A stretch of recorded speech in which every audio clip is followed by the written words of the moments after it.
வணக்கம். இன்னைக்கு நம்ம பார்க்க போகிற சமையல் அருமையான முட்டை பணியார குழம்பு எப்படி செய்யலாங்கிறத பார்க்கலாம். பவுல் எடுத்திருக்கேன். ஒரு பவுலில் பார்த்தீங்கன்னா 3 முட்டை உடச்சி ஊற்றிருக்கேன். இப்போ இதில் 1/2 டேபிள் ஸ்பூன் மிளகுத்தூள், 1/2 டேபிள் ஸ்பூன் ஜீரகத்தூள், 1/4 டேபிள் ஸ்பூன் மஞ்சத்தூள், 1/4 டேபிள் ஸ்பூன் உப்பு, இது எல்லாத்தையும் ஒன்றாவே சேர்த்துக்கலாம். நான் தனித்தனியாக வச்சுருந்ததுனால கொஞ்சம் கொஞ்சமாக எடுத்து வச்சுருக்கேன். நீங்கள் மிக்சியில் கூட ஒன்றா சேர்த்து பொடி பண்ணி சேர்த்துக்கலாம். இதோட பொடியாக என்ன இருக்குன்னா பச்சை மிளகா 2 சேர்த்துக்கலாம். கொஞ்சமாக பொடியாக நறுக்குனா கருவேப்பிலை, கொஞ்சமாக கொத்தமல்லி இலை சேர்த்துக்கலாம். இது எல்லாமே வாசனைக்காக மட்டும்தான். இப்போ இதில் பொடியாக நறுக்குன வெங்காயம் சேர்த்துக்கலாம். சின்ன வெங்காயம் ஒரு 3 கரண்டி அளவுக்கு சேர்த்துக்கலாம். சேர்த்துட்டு இது குழம்புக்கு வச்சுருக்கேன். இப்போ இது எல்லாத்தையும் நல்லா அடிச்சுக்கலாம். உப்பு இதிலே நம்ம சேர்த்துட்டோம்னா தான் நல்லாயிருக்கும், இல்லாட்டி ரொம்ப சப்புன்னு இருக்கும். அதனால் கலக்கையிலே உப்பு சேர்த்துக்கலாம். கொத்தமல்லி கருவேப்பிலை இல்லைன்னா கூட பரவாயில்ல, ஒன்றும் பிரச்சனை இல்லை. அது நல்லா கொஞ்சம் ஃப்ளேவர் கொடுக்கும். முட்டை பணியாரம் ரெடி ஆயிடுச்சு. நான் ஒரே ஈடில் எல்லாத்தையுமே ஊற்றிட்டேன். நீங்கள் இதை விட சின்னதாகவும் ஊற்றிக்கலாம். 3 முட்டைக்கு பார்த்தீங்கன்னா இத்தனை முட்டை பணியாரம் வந்துருக்குது. நீங்கள் இதை விட சின்னதாக ஊற்றுனீங்கன்னா இன்னும் கொஞ்சம் ஒரு 5 பணியாரம் எக்ஸ்ட்ரா வரும். இப்போ இது மாதிரி அகலமான கடாயாக எடுத்துக்கோங்க. தேவையான அளவு எண்ணெய் விட்டுக்கலாம். இப்போ எண்ணெய் சூடானதும் சின்ன சைஸாக 2 பிரியாணி இலை சேர்த்துக்கலாம். 2 துண்டு பட்டை, கல்பாசி, ஒரு ஸ்டார் அனைஸு, 2 கிராம்பு சேர்த்துக்கலாம். கொஞ்சமாக கருவேப்பிலை, 1/4 டீஸ்பூன் போல் சோம்பு சேர்த்துக்கலாம். இப்போ இதில் பொடியாக நறுக்கி வச்ச 2 வெங்காயம் எடுத்துக்கிட்டேன், இதை சேர்த்துக்கலாம். வெங்காயம் லேசாக வதங்கினதும் இஞ்சி பூண்டு பேஸ்ட்டு போட்டு வதக்கிக்கலாம்.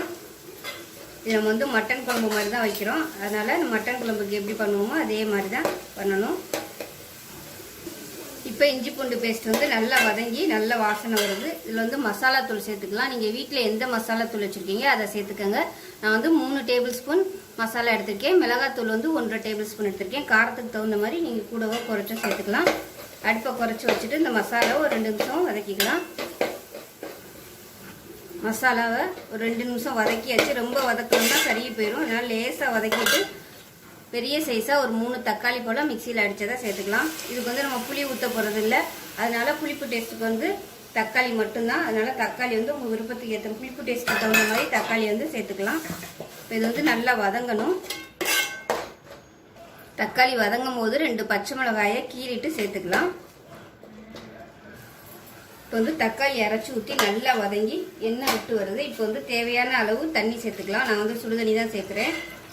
நார்மலாக வைக்கிறத விட கொஞ்சம் தண்ணியாகவே வச்சுக்கலாம். ஏன்னா முட்டை சேர்த்ததுமே அந்த முட்டை அப்படியே உறிஞ்சிக்கிறோம் குழம்பு ஃபுல்லாத்தையும்.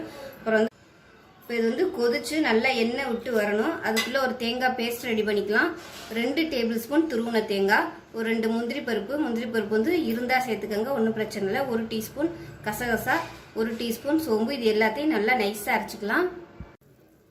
இப்போ பார்த்தீங்கன்னா குழம்பு நல்லா கொதிச்சிருச்சு. பாருங்கள், ஓரம்லாம் எண்ணெய் விட்டு வந்துருச்சு. இப்போ தேங்காய் அரைச்ச பேஸ்ட்டை சேர்த்துக்கலாம். நல்லா நைஸாக அரைச்சிக்கோங்க.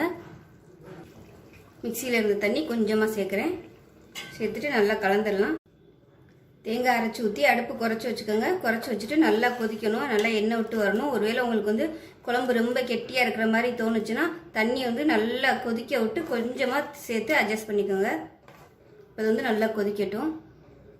இப்போ குழம்புக்கு தேவையான அளவு உப்பு சேர்த்துக்கலாம். தேங்காய் அரைச்சி ஊற்றி நல்லா கொதிக்க விட்டாச்சு. இப்போ இந்த ஸ்டேஜில் நம்ம எடுத்து வச்ச பணியாரத்தை சேர்த்துக்கலாம். முட்டை பணியாரத்தை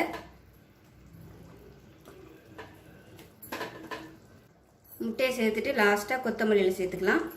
லேசாக 1 செகண்ட் கொதிக்க விட்டால் போதும். முட்டையை சேர்த்துட்டு ரொம்ப கொதிக்க விட்டோம்னா முட்டையெல்லாம் உடைஞ்சு போகும். அதனால் இப்படியே இருக்கட்டும்.